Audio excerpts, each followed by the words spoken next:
Welcome back to the Veteran Teacher Files. I'm your host, the Dragon Lady, and today I want to talk about something I've been thinking a lot about lately: teacher atrophy. Now, I want to start with a story that might not seem like it belongs here at first, but stick with me.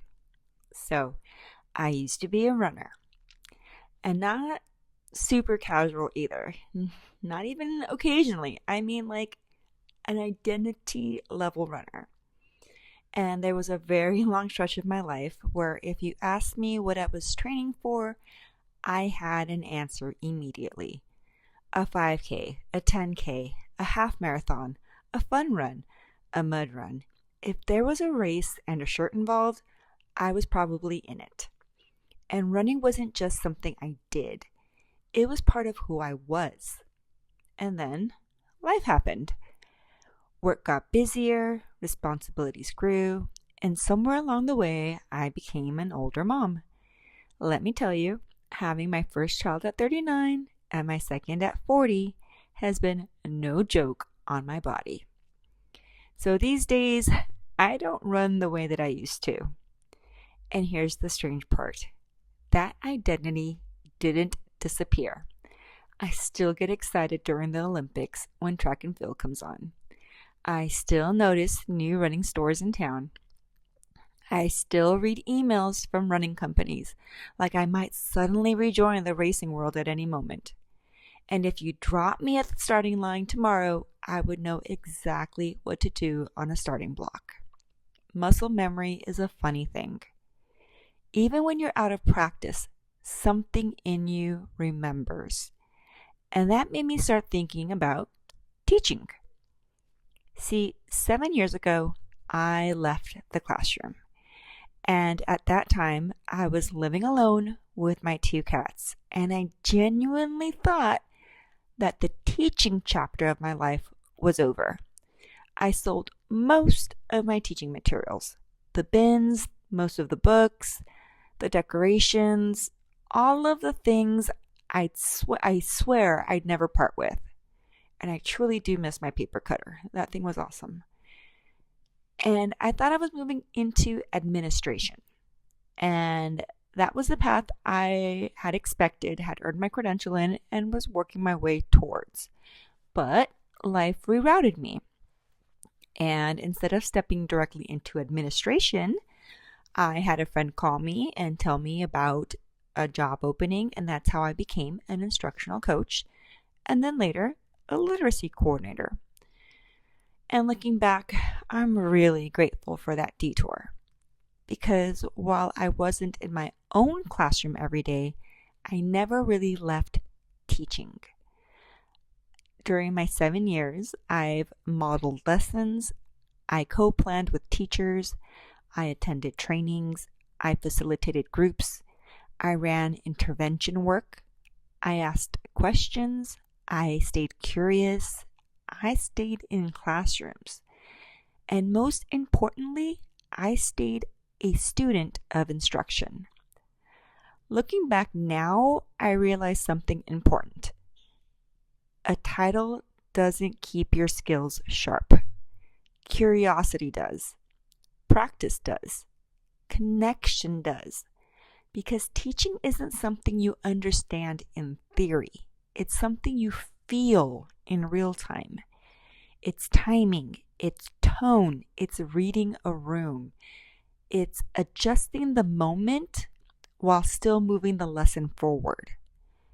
And those instincts don't stay sharp if you only observe them from a distance. They stay sharp when you stay close to the work. And over the years, I've worked with a wide range of instructional leaders. Some have had decades of classroom experience across multiple grade levels, and some have had few years in one grade at one school.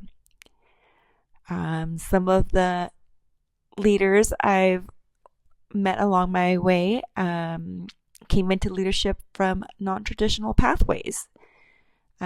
Especially in some charter or alternative settings where the expectations and credentialing structures are different. And here's my honest opinion, not a judgment, just my observation. The most effective instructional leaders I've worked with share one thing in common.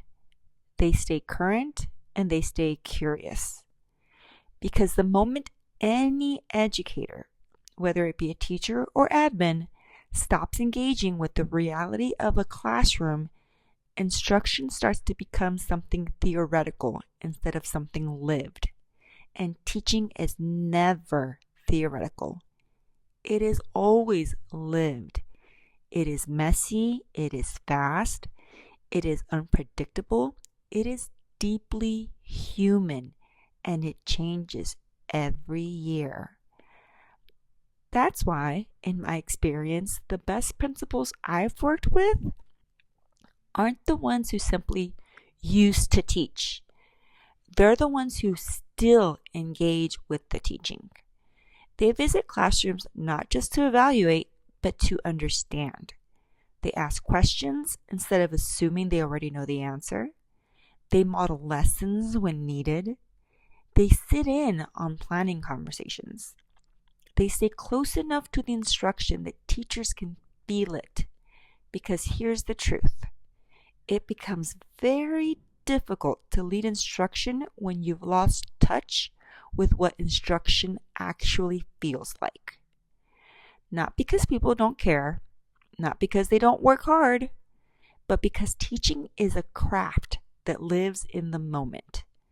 And distance changes how clearly you can see that moment. That's part of why I'm grateful for my own path. I didn't stay in a traditional classroom every year for the past 7 years, but I did stay connected, even though I did stay connected enough that I never fully stepped away from instruction. And having that ability helped me keep my feet on the ground. And now I'm about to test what that means, because this fall I'm going back into the classroom. After 7 years away, I'm going back. And if I'm honest, I'm nervous and a little scared. Not because I've forgotten how to teach, but because 7 years is a long time. Education changes, students change, technology changes, curriculum changes, and I'm adding 2 new grade levels to my experience. When I return, I'll be able to say I've taught every grade from TK through 8th grade, except 5th. 5th grade and I continue to have our long-standing avoidance relationship. But even with all that experience, I still have butterflies, which brings me back to the teacher atrophy. At first, I thought that's what this was. Maybe I'd lost something. Maybe I'd gotten rusty. But the more that I sit with it, the more I realize that atrophy isn't quite the right word. Atrophy implies something is gone. And what I actually feel is something different. I feel out of practice. I feel out of rhythm, but not out of identity. Because having taught before, just like having run hundreds of races before, I know what to expect. I know the mental load waiting for me, the planning, the behavior support, the communication, the constant decision making. None of that is new to me. What's unknown is how quickly my stamina will rebuild, because that's really what this is. Not loss, conditioning. And I know something else too. I know what it feels like to reach the end of a long, hard stretch and realize it was worth it. In running, it's crossing a finish line you weren't sure you could reach. Believe me, I once sat down in the middle of a race and was like, nope, let the helicopters come get me. And in teaching, it's watching a student finally understand something they've struggled with for weeks. It's watching a classroom become a community. It's watching confidence appear where there wasn't any before. And that's why I'm excited. Even with the nerves, even with the unknowns, I'm excited I get to feel that again. I'm excited that I get to feel like a fish in water again. So maybe teacher atrophy isn't real in the way we think it is. Maybe what matters more is whether we stay connected to the craft, whether we stay curious, whether we stay willing to learn. And, in my opinion, and this is just in my experience, the best principals, the best instructional leaders, the best educators at any level share that same trait.